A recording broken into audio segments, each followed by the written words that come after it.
Vaccines and the immune response. How vaccines work. Influenza vaccines are able to trigger an immune response by mimicking viral infection. They are usually manufactured using inactivated or killed virus particles taken from various circulating influenza strains. Inactive fractioned viral components contain the subvirion particles hemagglutinin, HA, and neuraminidase, NA.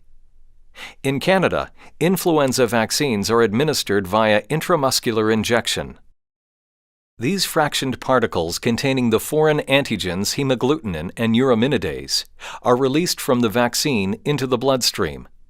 There, they are met with an immune response mediated by various immune cells, including macrophages, T lymphocytes or T cells, and B lymphocytes or B cells. A major mechanism of action involves macrophage phagocytosis of hemagglutinin, breaking it into smaller components. After ingestion, macrophages display the hemagglutinin antigen on their surface in combination with a specific receptor known as the major histocompatibility complex or MHC.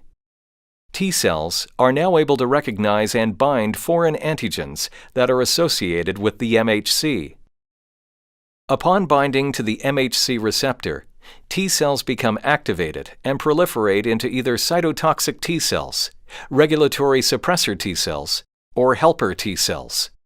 Activated helper T cells express hemagglutinin receptors specific to the vaccine strand on their surface and play a major role in antibody generation and memory B cell activation. Unlike T cells, B cells are able to ingest hemagglutinin independent of the MHC.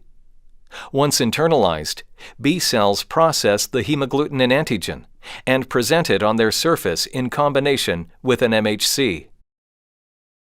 When activated helper T cells interact with activated B cells expressing antigen MHC receptors, they begin secreting lymphokines which have several effects. Lymphokines trigger activated B cell proliferation, which leads to either their differentiation into memory B cells or into plasma cells. Plasma cells produce hemagglutinin antibodies specific to the strain of influenza contained in the vaccine. Memory B cells aid in future immune response when exposed to an active influenza virus. When an infected host sneezes towards an uninfected person, the nasopharynx is exposed to aerosol droplets containing whole, live influenza virus. Once inhaled, the influenza virus attempts viral colonization of nasopharyngeal epithelial cells. Assuming that the vaccine strain matches that of the live virus, hemagglutinin antibodies block viral attachment of live influenza virus to host epithelial cells, and overall disease is either avoided or diminished in severity.